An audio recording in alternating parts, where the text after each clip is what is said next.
Tapi kita yakin semalam dah angkat sumpah.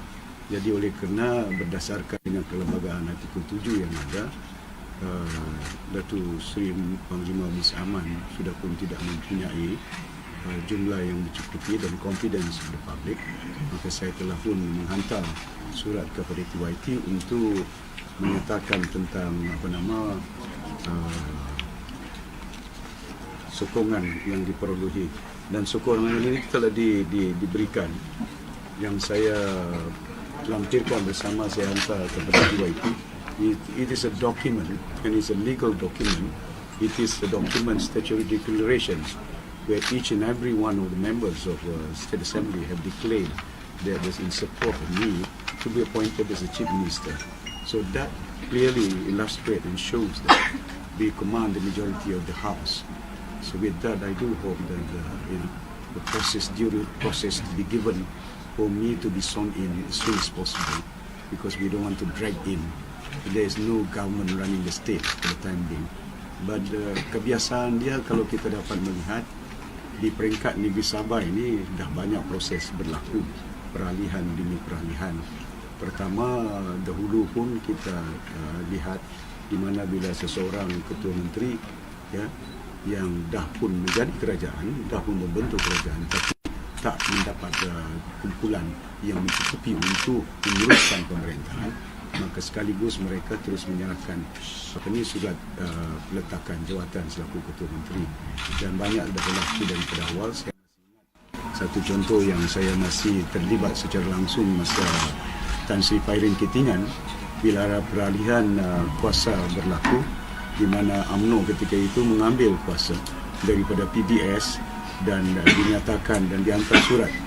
Saya sendiri menghantar surat kepada Tuan Yang Terutama Tun Said Keruak ketika itu, dan Sukarti menjadi serta sulit kepada beliau. Selepas itu bila dipermaklumkan oleh TYT kepada Tan Sri Joseph Pairin Ketingan, immediately after that, knowing that dia pun sedar dan tahu bahawa tak mencukupi, maka mengikut perundangan yang ada dia mematuhinya, dan dia terus meletak jawatan yang membolehkan Tun sekarang, ya, waktu itu Tan Sri sekarang, untuk mengambil alih tampuk pemerintahan untuk membolehkan dia mengangkat sumpah.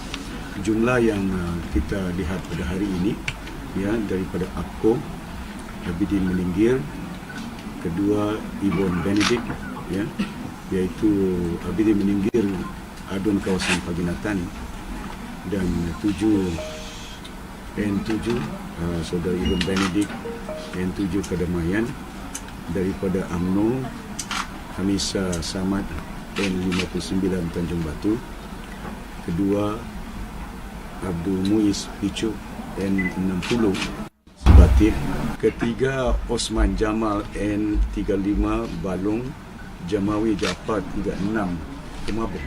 Saya yakin tak ada pun, ya, ini tanpa ada inducement, tidak ada paksaan. Saya dah serahkan perkara ini kepada pengetahuan Tuan Yang Terutama Tun Datuk Seri Panglima Datuk Haji Johar bin Datuk Haji Mahiruddin tentang perkara ini, tentang jumlah ini.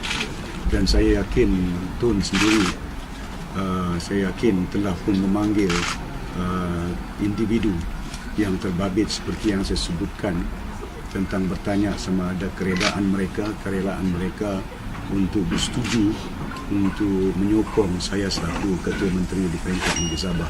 Jadi kalau berdasarkan jumlah yang ada pada hari ini, iaitu jumlah daripada Parti Warisan dan rakan-rakan PKR dan DAP, kita mempunyai jumlah 29. Kalau dah campur 7, ya, 36 now. That is, 6. yeah. 6, 7, 8.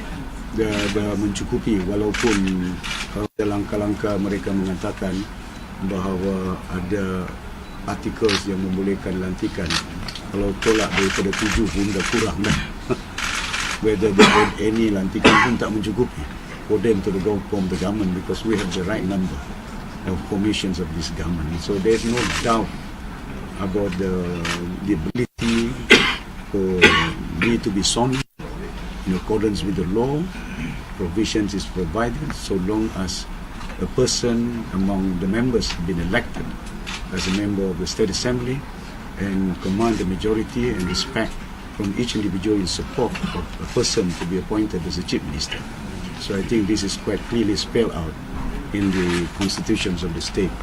So saya berharap perjalanan proses ini akan dapat dihormati oleh semua pihak, ya, dan mana-mana yang terbabit, ya, supaya perkara ini dapat dipatuhi mengikut undang-undang yang sedia ada. Yeah. Well, I'm not in positions to tell anyone who to resign is TYT's prerogative. You know? Well, I didn't discuss what matters to be done, but what is important, I just hand over, spelling out, and I have the confidence of the number, and here is provided, and it is a statutory declarations because we follow the laws and the rules yang sedia ada, not only coming from my side, but also coming from, say, Abidin Meningiris here. So all the numbers are there. So I'm quite sure, I think, TYT should be in positions to know the next step to be taken, advising Musa Aman to tender resignation, yeah? or otherwise he will face the consequence. As the leader now, are you calling on Musa to step down? Well, I'm definitely, yeah, because in the first place I do recognize the formations of the government. So I do hope that he do that. But let the governor do that, yeah? So Dr. Sri, is it possible for you to join in Anjunak? Well, that is not for me to say that. It's the TYT. I can't force the TYT to form me. It's up to the TYT. So long as because under the article, as I stipulated earlier under Article 7, it is quite clearly it is under the prerogative of the governor to say that if he notice that a person is secure competence coming from a good number, and the current Chief Minister ceased to deserve to be supported by those previous ones, then it's quite clear that he should step down. He must step down. Yeah. Dr. Sri, what will you do if Musa refuses to step down? Well, we do not extend. I'm not going to spell out. There will be a few steps that do. We have gone through history and we know what is the next step to be taken. Will you be ready to cast a no vote confidence motion in the Western State Assembly? Well, that will depend on the environment, on the situations, but there are various things.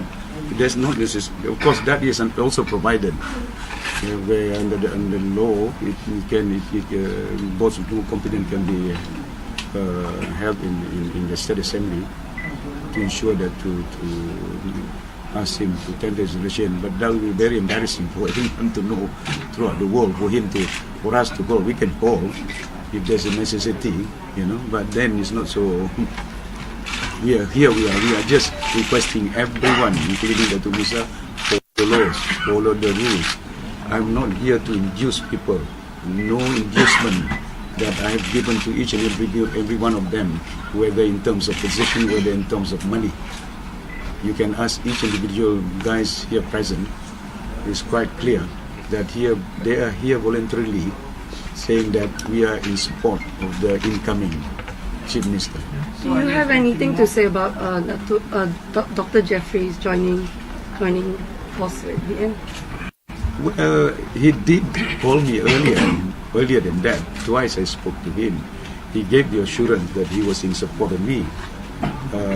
That was why I wrote a letter as well to TYT earlier. TYT in the know about this. And then I said, okay, I have the number to form the government. But right after that, I don't know what happened. All of a sudden, he was already seen on TV with Musa. But what is important, I'm not going to entice him, nor do I have to invite him to join us. We leave it as it is.